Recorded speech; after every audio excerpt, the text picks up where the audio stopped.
munaasabad kooban oo lagu qabtay degmada Afgooya ayaa taliska ciidamada midowga Afrika AMISOM ku wareejiyay mas'uuliyadda guud ee amniga taliska ciidanka xoogga dalka Soomaaliyeed. Munaasabada ayaa waxaa ka qayb galay taliyaha ciidanka dhulka xoogga dalka Soomaaliyeed, taliye ku-xigeenka ciidanka AMISOM, taliyaha qaybta 12 Abriil, taliyaha Sector 1 ee AMISOM, taliyaha guutada koowaad ee qaybta 12 Abriil, gudoomiyaha gobolka Shabeellaha Hoose, gudoomiyaha degmada Afgooya iyo saraakiil ka tirsan ciidanka xoogga iyo kan booliiska. Ugu horeyn waxaa goobta ka hadlay taliyaha Sector 1 AMISOM, General Nabasa, isagoona sheegay in ay ku faraxsan yihiin in maanta ciidanka difaaca dhulka xoogga dalka Soomaaliyeed ay ku wareejiyaan guud ahaan ammaanka degmada Afgooya ee gobolka Shabeellaha Hoose. Number 1 was the repair of the Ribiang Bridge, which was completed according to schedule. Waxaa loo hol saaray inay dayactirto boondada bariire.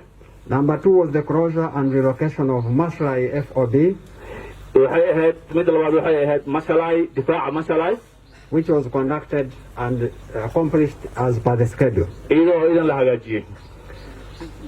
Number 3 was the relief in place of the combined mobile force from Janale, which was also conducted successfully. Midda saddexaad waxay ahayd habka ciidamada fudud ee Janale jooga.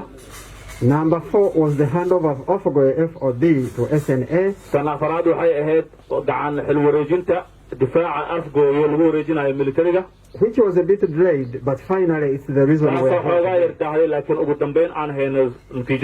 taliyaha ciidanka dhulka xoogga dalka Soomaaliyeed General Maxamed Tahliil Beexi ayaa uga mahad celiyay ciidamada AMISOM sida ay u soo gaarsiiyeen ciidanka xoogga dalka oo maanta awood buuxda u leh in ay kala wareegaan amniga guud ee dalka maadaama uu socdo qorshaha ammaanka guud ee dalka ay kula wareegayaan ciidanka xoogga dalka Soomaaliyeed. maanta waa maalin taariikhi ah. Today is a historic day. Waxaa muuqata in ciidanka xoogga dalka ciidamada qalabka sidana ay gaamureen oo ay la wareegayaan. It seems that SNA is now taking over.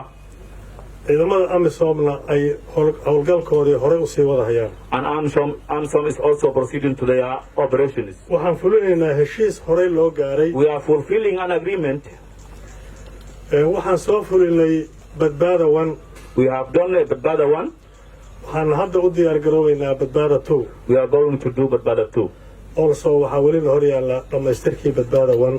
So we are still in the completion of badbaada 1. hawsha maanta aan la wareegnayna waa qayb ka mid ah u gudbidda badbaada 2. The issue we are taking over today is to proceed to badbaada 2. waxaan rabnaa mar walba inaan ka mahad celino walaalahaya.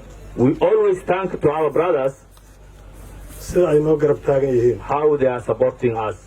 Taliye ku-xigeenka ciidamada AMISOM General Shume ayaa si rasmi ah ugu wareejiyay taliska ciidanka dhulka xoogga dalka Soomaaliyeed mas'uuliyadda guud ee taliska amniga degmada Afgooye. Where these Afgooya base meesha soo xarunta Afgooye will officially change hands from AMISOM oo isku gacan bedeli doonto AMISOM ka bedelmi doonta to Somali security forces and basically the SNA. ciidamada xoogga dalka iyo ciidamada amniga ee Soomaaliya ku wareegi doonta. And this is in line with the AMISOM mandate. Waxaa lagu jirtay oo lagu hoos xariiqay waajibaadka AMISOM. It is also in line with the Somali transitional plan. qorshaha socda oo dawladda Soomaaliya waa ku hoos xariiqan tahay, and other strategic documents which envision the handover of priority locations. Gudoomiyaha gobolka Shabeellaha Hoose Cabdiqaadir Maxamed Nuur Siidi oo munaasabada goobjoog ka ahaa ayaa uga mahad celiyay talisyada maanta la kala wareegay mas'uuliyadda amniga degmada Afgooye iyo tan gobolka intaba. sababta maxaa farxad ay noo tahay ciidanka xoogga dalka Soomaaliya lagu wareejinayo macnaha isku filnaashinaan gaarnay ciidanka Soomaaliya amniga degmada Afgooye.